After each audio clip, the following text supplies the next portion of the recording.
Hello one and all, this is Soulful Lordy, James Bullock, once again.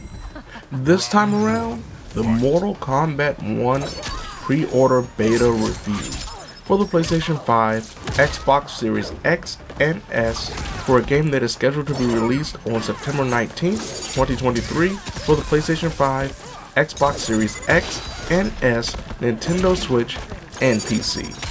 Now, I was unfortunate that I couldn't get a code for the stress test a few weeks ago, but thankfully, thanks to my pre-order, I was able to play the pre-order beta of one of my favorite fighting game franchises of all time.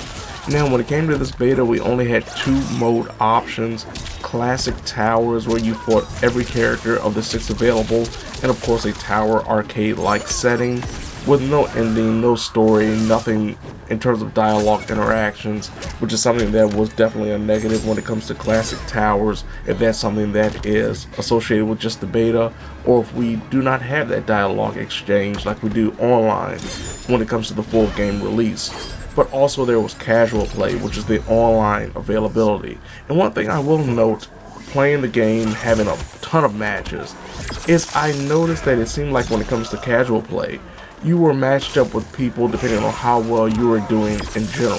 So if you were, say, having a good winning streak, you were paired up with people who also had a positive win-loss ratio.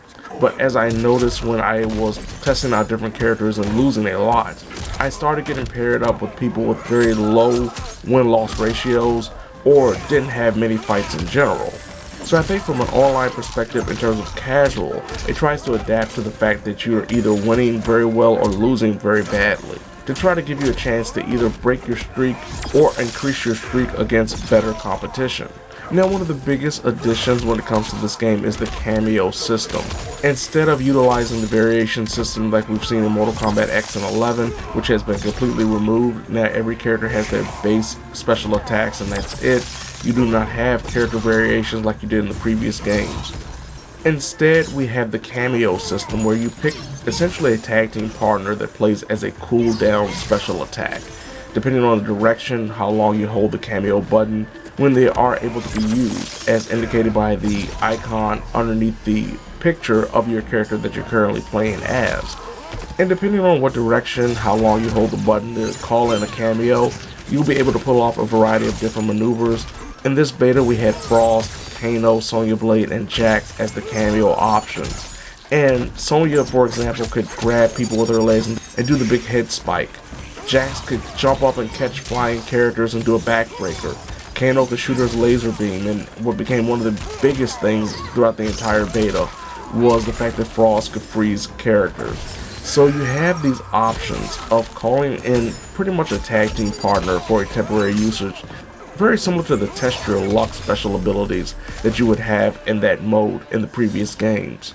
The cooldown for cameos is actually very forgiving, but also very reasonable. If you utilize your cameos very quickly, usually you can use them 2 back-to-back very quickly if you want to. They do take a little while to charge back up, but it doesn't necessarily feel too long when you're in the heat of battle.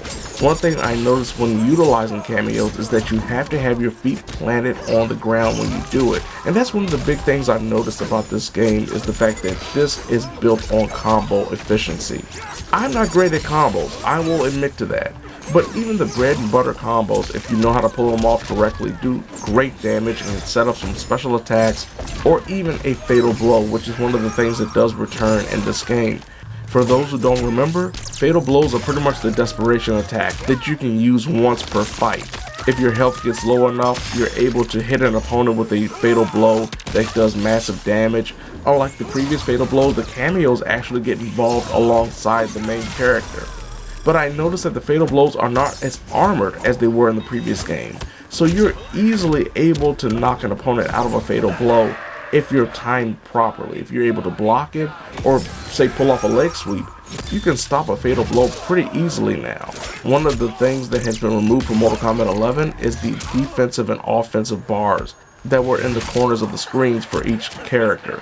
Instead, now we have a 3-segmented, essentially EX or enhance bar that of course allows you to enhance your special attacks. And I noticed that certain special attacks actually have an armor effectiveness that works incredibly well. But one of the big things about the segmented bar, the enhanced bar, that is great for defensive measures if you properly time it, is the ability to pull off a combo breaker. But doing so, you expel all of your bar. You utilize every segment that you have. It takes all 3 segments to pull off a combo breaker. And even though your cameo does come in to do the breaker, it doesn't actually exhaust the cameo itself. So you do lose all your bars, but you do still have your cameo. We had 6 playable characters, and as I mentioned, the 4 cameos that you could attach to those characters. My personal favorite and one of my mains from the early days was Sub-Zero, and his ability to mix up so much in this game makes him a monster. He has Ice Clone, he has a diving ice kick, he has the ice slide that can be enhanced to actually get behind an opponent. He has so many different tools that you're able to kind of mix up, and not only mix up the opponent, but also mix up your variety of attacks without really spending that much meter, if at all. In the previous game, in the previous betas, I found Baraka. He became my main off of the beta.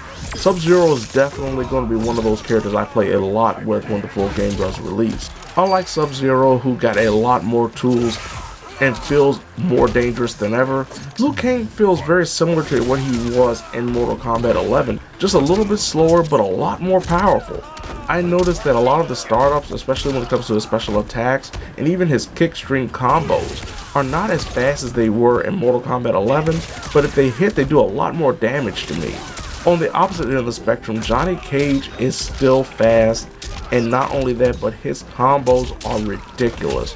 The mix-up ability of Johnny Cage for just regular combo strings is absurd. He is a force. If you are able to get a good Johnny Cage player, if you're able to get good with Johnny Cage and pressure opponents against the corner, they're done. There's nothing you can do even with a combo breaker. Johnny doesn't have his green orb attacks, but he does have specific things to slide in to make it a lot easier to get in close to people that try to keep him on the outside. Kitana and Kenshi have to be 2 of the more complicated characters in this entire beta, if not the entire game, depending on how they are when the full game releases. Kitana is really a track-heavy character with a portal that she can call to essentially tornado an opponent and set up an air combo if you want to. She doesn't do as much damage as certain other characters, but she does have a lot of tools, and she's one of those characters that will definitely make it interesting fighting against her because she has a lot of different setups and maneuvers that you may not be used to, but she doesn't do as much damage as one would hope, even if she does land some good combo strings. Kenshi has 2 different stances. One that is his regular stance where he starts off and he has a lot of special attacks that are rooted in his telekinesis powers, but then there's the calling of his ancestor. Now, Kenshi's ability to call upon his spirit ancestor gives him an entirely different moveset that to me was the most fun experience when it comes to playing with Kenshi. As fun as it was keeping the characters on the outside and utilizing his spirits to chop them down or keep them away, his ability to turn into a sword master when his ancestor is there, alongside his ancestor pulling off strings and attacks against an opponent from behind, as long as Kenshi doesn't get hit, is fantastic. It really opens up a new world for Kenshi that I never would have expected, and I want to learn more how to play with Kenshi because he is a very interesting character. Specifically when you call the ancestors, I want to play more with him. And the same goes with Li Mei. I was never a big fan of Li Mei in the 3D era. I didn't really play with her that much. This game, however, Li Mei was one of the standouts when it came to the beta. I enjoyed playing with her so much. She is, to me, similar to Jackie from Mortal Kombat 11 without the grappler heavy abilities. She is very fast, has a short range, but when she is able to get in, she can really do a lot of damage. But she also has some nice setups when it comes to air combos, when it comes to propelling. Like, I was surprised. Like Sub-Zero, she's one of those characters I feel I will be playing a lot with when the full game does release. Technically, the game was solid. I didn't have any hard crashes, but I did have some issues when it came to online stability at times, people dropping out, matches being disconnected, some laggy fights, some weird graphical issues where, especially in the tea house, where you pulled off, say, Liu Kang's big enhanced dragon kick with the backflip into the kick, the camera would pull out and you would see everything, but it would go beyond the scope of the actual gameplay, so you see like the black emptiness of what was behind the stage, which is really weird. But the biggest issues I had was the screen freezing. The game itself, to a certain extent, freezing when people would quit in the middle of a fatal blow during the final round. If you connected with a fatal blow against a rage quitter and they would quit while you're doing the fatal blow, it would pretty much freeze the game and you would have to restart the game. And I hope that's something that is fixed before the full game is released. It's just associated with the beta because it's a very, very annoying thing to be fighting someone, you have a win, you lose it. You not only lose the win, but you also have to restart the game.